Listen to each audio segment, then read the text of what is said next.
पत्थर लौटा दो। क्या? पत्थर लौटा दो वरना मेरा श्राप लगेगा। डर, सस्पेंस, कॉमेडी और थ्रिल कूट कूट कर भरा हो, जिसमें नाम है उसका करेज द कावर्डली डॉग। एंड आज आप करेज द कावर्डली डॉग की क्रिएशन स्टोरी से लेकर इसके बंद होने तक की पूरी कहानी जानने वाले हो।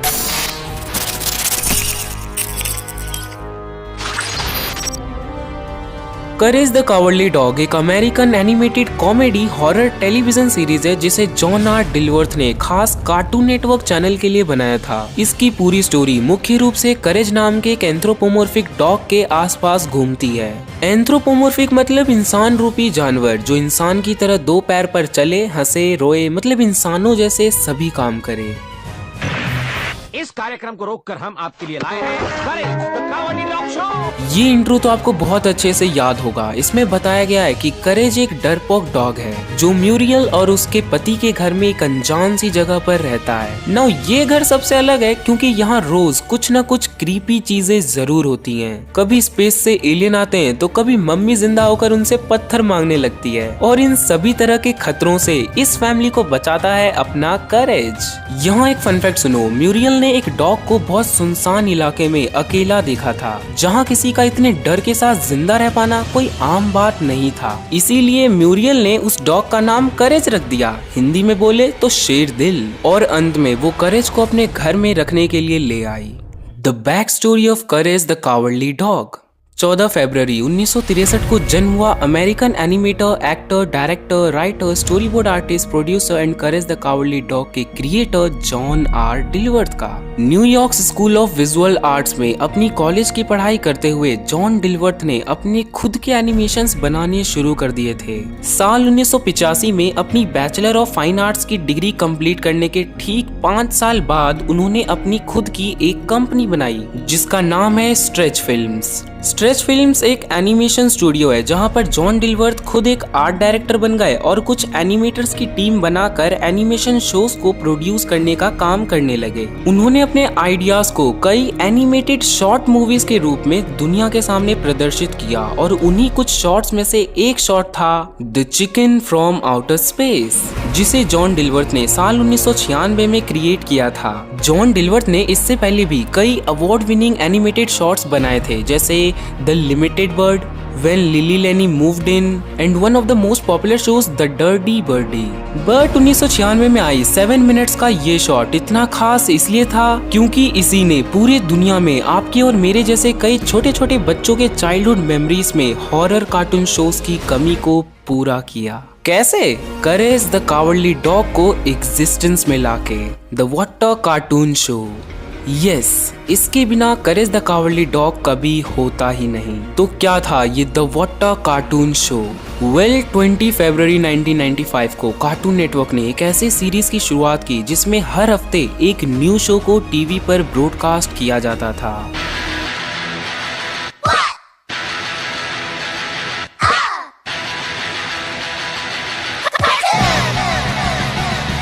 जी हाँ, बिल्कुल आपने सही पहचाना। ये एक ऐसी सीरीज थी जिसका सबसे ज्यादा फायदा न्यू क्रिएटर्स को था क्योंकि वो अपने खुद के बनाए हुए कार्टून शोज को डायरेक्ट टीवी पर ब्रॉडकास्ट करवा कर शो केस कर सकते थे और ये पता लगा सकते थे कि उनका शो वाकई अच्छा है या नहीं। एंड यदि गलती से भी कोई शो दर्शकों को बहुत ज्यादा पसंद आ जाती है तो भाई उस शो के क्रिएटर के मजे ही मजे, क्योंकि उसके बाद उस एक एपिसोड के पायलट को पूरे एक सीरीज में बदलकर उसे एनिमेट करके उसे टीवी पर एयर करने का सारा काम कार्टून नेटवर्क का होता था। एंड ऑब्वियसली इस सीरीज का फायदा कई नए क्रिएटर्स ने उठाया, और मजे की बात यह कि इसी सीरीज की बदौलत कार्टून नेटवर्क के सबसे सक्सेसफुल शोज एग्जिस्टेंस में आए और कार्टून जगत में धूम मचा दिया। ये लो द वाटर कार्टून शो के एपिसोड्स की लिस्ट में एक नजर तो डालो। The Powerpuff girls, Dexters laboratory, Johnny Bravo and ये रहा the chicken from outer space, जिसके बेस पर कर बाद में करेज द कावर्डली डॉग की पूरी सीरीज बना दी गई। द वाटर कार्टून शो को स्टार्टिंग में सिर्फ वाटर कार्टून के नाम से जाना जाता था एंड इस पूरे सीरीज में जो क्रिएटर्स होते थे ना, वो सिर्फ अपना आइडिया लाते थे और उन्हें एनिमेट करके पायलट एपिसोड में कन्वर्ट करने का सारा काम हना बारबेरा स्टूडियोज किया करते थे। ओरिजिनली 1995 से 1997 तक ये सीरीज चलाया गया और आगे चलकर सन 2000 में इस सीरीज को एक अलग टाइटल द कार्टून्स के साथ दोबारा लॉन्च किया गया था और इस बार भी कई सक्सेसफुल शोज एग्जिस्टेंस में आए, जिसमें सबसे बड़ा नाम है द ग्रीम एडवेंचर ऑफ बिल्ली एंड मैंडी का। Long story short, the water cartoon show एक ऐसा प्रोग्राम था जो टीवी ब्रॉडकास्टिंग के इतिहास में पहले कभी भी किसी ने भी करने तक का सोचा तक नहीं होगा, लेकिन कार्टून नेटवर्क ने ऐसा किया। और थोड़ा और स्पेसिफिक जाऊं तो इस सीरीज को बनाने का सारा क्रेडिट उस समय के कार्टून नेटवर्क चैनल के हेड मिस्टर फ्रेडरिक साइबर्ट को जाता है, क्योंकि ये सारा आइडिया उन्हीं का था कि हम एक ऐसे सीरीज की शुरुआत करेंगे जो नए क्रिएटर्स की हेल्प करेगा उनके इमेजिनेशन को रियलिटी बनाने में। And obviously it worked and we got some most amazing cartoon series to make our childhood more special and memorable. 18 फरवरी 1996 वो दिन जब the chicken from outer space को फर्स्ट टाइम टीवी पर ब्रॉडकास्ट किया गया। आपकी जानकारी के लिए बता दूं कि ये एक नॉन डायलॉग शॉट था, मतलब इसमें किसी भी कार्टून कैरेक्टर को कोई आवाज नहीं दी गई थी। हाँ, बस करेज के एक आध डायलॉग्स हैं उसको छोड़कर। जैसा कि मैंने आपको इसी वीडियो में कुछ देर पहले बताया था कि द वाटर कार्टून शो के सभी पायलट एपिसोड्स को हन्ना बारबेरा स्टूडियोज प्रोड्यूस करती थी, but the chicken from outer space को एनिमेट करने का काम हन्ना बारबेरा के साथ साथ जॉन डिलवर्थ की कंपनी स्ट्रेच फिल्म्स ने भी किया था। The chicken from outer space के टीवी पर एयर होने के 2 साल बाद कार्टून नेटवर्क ने जॉन डिलवर्थ से कहा कि वो उनके शॉर्ट फिल्म को एक कार्टून सीरीज बनाना चाहते हैं, जिसके लिए उन्हें उनकी परमिशन चाहिए। और भाई हमारे डिलवर्थ जी फूला ना समाये और बोले कि जरूर आप इसे सीरीज में बदलिए, पर इसको एनिमेट करने का काम हन्ना बारबेरा स्टूडियोज नहीं बल्कि हमारी स्ट्रेच फिल्म्स स्टूडियो करेगी। स्टार्टिंग में कार्टून नेटवर्क इसके लिए मानने को राजी नहीं हुई, पर जॉन डिलवर्थ के थोड़ा बहुत इंसिस्ट करने के बाद आखिर में उन्हें ये मानना ही पड़ा। हैंड लगभग 1 साल बाद 19 नवंबर 1999 को इसका फर्स्ट एपिसोड एक सीरीज के रूप में एयर किया गया। उसके बाद second episode, third episode and so on. इसके पूरे 4 सीजन्स बनाए गए, जिनमें 12 एपिसोड शामिल थे। 22 नवंबर 2002 को इस सीरीज का लास्ट एपिसोड एयर किया गया और इसे परमानेंटली डिसकंटिन्यू कर दिया गया। इसके नए एपिसोड्स तो बनने बंद हो गए हैं, पर इसके 4 सीजन्स को इंडिया से बाहर और इंडिया में भी कार्टून नेटवर्क रीब्रॉडकास्ट करता रहता है। इंडिया में ये शो सन 2000 से 2003 के बीच हिंदी में डब करके कार्टून नेटवर्क पर एयर किया गया एंड इसके हिंदी डबिंग आर्टिस्ट की लिस्ट आपको मेरे वेबसाइट www.animationvibes.com पर मिल जाएगी। लिंक डिस्क्रिप्शन में होगा, चेक कर सकते हो। Why Courage the Cowardly Dog stopped?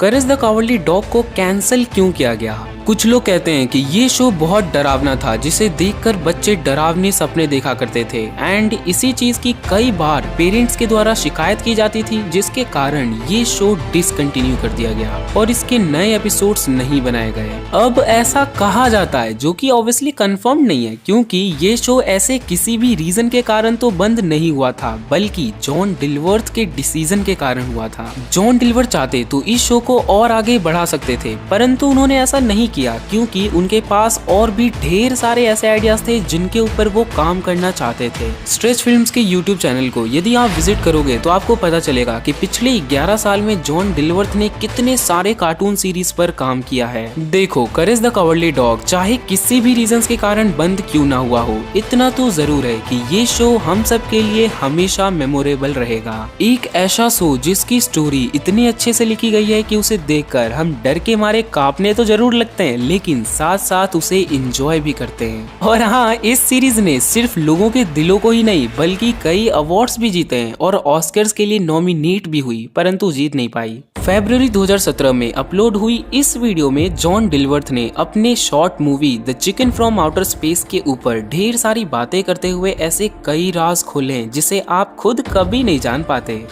कुछ सीक्रेट्स मैं आपके साथ शेयर कर देता हूँ। सीक्रेट नंबर 1, करेज के घर में हर जगह जगह लाइक दीवारों पर और दरवाजों पर जॉन डिलवर्थ ने रियल ह्यूमंस के फोटोज और उनके नाम लिखे हुए हैं। ये सभी वो लोग थे जो या तो स्ट्रेच फिल्म्स कंपनी में काम करते थे या फिर जिनसे जॉन डिलवर्थ इंस्पायर थे या उनकी बहुत रेस्पेक्ट करते थे। सीक्रेट नंबर 2, यदि आपने करेज द काउडली डॉग के फर्स्ट एपिसोड को ध्यान से देखा है तो चिकन को वापस उसके ठिकाने तक भेजते समय करेज के हाथ में एक सूटकेस होता है जिस पर मार्स लिखा होता है। नाउ पहले यहाँ पर मार्स की जगह एल्बनी लिखा था, पर कार्टून नेटवर्क वालों ने कहा कि भैया ये चिकन स्पेस से आया ना, तो मार्स लिखोगे तो लोगों को ज्यादा आसानी होगी समझने में कि हाँ सच में ये स्पेस से ही आया है। एंड इसीलिए जॉन डिलवर्थ को एल्बनी हटाकर वहाँ पर मार्स लिखना पड़ा। अदरवाइज जॉन डिलवर्थ तो वहाँ एल्बनी ही लिखना चाहते थे, क्योंकि एल्बनी रियल लाइफ में एक जगह का नाम है जहाँ जॉन डिलवर्थ अपनी सिस्टर के साथ एक बार ट्रिप पर गए थे। सीक्रेट नंबर 3, इसी एपिसोड के एंड में जब चिकन राख बन जाता है तब जॉन डिलवर्थ ने उसी राख में एक सीक्रेट मैसेज भी लिखा था, ईट मी। सो या ऐसे ही और भी कई सीक्रेट्स जॉन डिलवर्थ ने अपने इस 20 मिनट्स की वीडियो में शेयर किया है, जिसे आप खुद जाकर देख सकते हो। साल 1999 में बॉब मिलर के द्वारा लिए गए एक इंटरव्यू में जॉन डिलवर्थ कहते हैं कि यदि आप अपने पूरे दिल से कुछ सीखना या अपने पैशन से रिलेटेड चीजों को और अच्छे से जानना चाहते हो तो वो कोई स्कूल या कॉलेज आपको कभी नहीं बताएगा, बल्कि उन चीजों की रिस्पॉन्सिबिलिटी आपको खुद लेकर उन्हें जानना और सीखना होगा। एंड ये जिंदगी की सच्चाई है। यदि आप सच में कुछ क्रिएट करके इस दुनिया में एक बड़ा चेंज लाना चाहते हो तो याद रखना, इसमें कोई दूसरा इंसान आपकी कभी हेल्प नहीं करेगा, चाहे वो कोई टीचर हो या आपका कोई बेस्ट फ्रेंड। आपको खुद चीजों को सीखना होगा और उस सीखने के प्रोसेस में मे बी फिजिकली और मेंटली जो दर्द आएगा ना उसे झेलना होगा। और उन चीजों को सीखने के बाद कुछ बनाने के प्रोसेस को आपको एंजॉय करना है, क्योंकि आउटकम से मिली हुई खुशी तो कुछ देर तक रहेगी, पर प्रोसेस को एंजॉय करके आप मेमोरीज क्रिएट करोगे। जॉन डिलवर्थ से किसी ने पूछा कि करेज का कौन सा एपिसोड आपको सबसे खराब लगता है, तो पता उनका आंसर क्या था कि मेरा बस चलता तो मैं अभी उन सभी एपिसोड्स को दोबारा और परफेक्शन के साथ दोबारा बना सकता हूँ, बट मैं ऐसा नहीं कर सकता क्योंकि हम जो चीज बनाते हैं वो कभी परफेक्ट हो ही नहीं सकता। भले ही वो आपको इस मोमेंट पर कितना ही परफेक्ट क्यों ना लगे, फ्यूचर में जब आप पीछे मुड़कर अपने क्रिएशन को देखोगे तो आपको हंसी आएगी कि अरे यार ये मैंने बनाया क्या, मतलब ये मैंने बनाया है। एंड लिटरली मैं भी ऐसा ही फील करता हूँ जब मैं अपने ओल्ड यूट्यूब वीडियोस को दोबारा से देखता हूँ। कंक्लूजन के तौर पर don't wait to be happy after getting result of your work, but enjoy the process of your work and be always happy. Animation की दुनिया प्लस इन दोनों वीडियोस को भी जरूर देखना if you are new to my channel.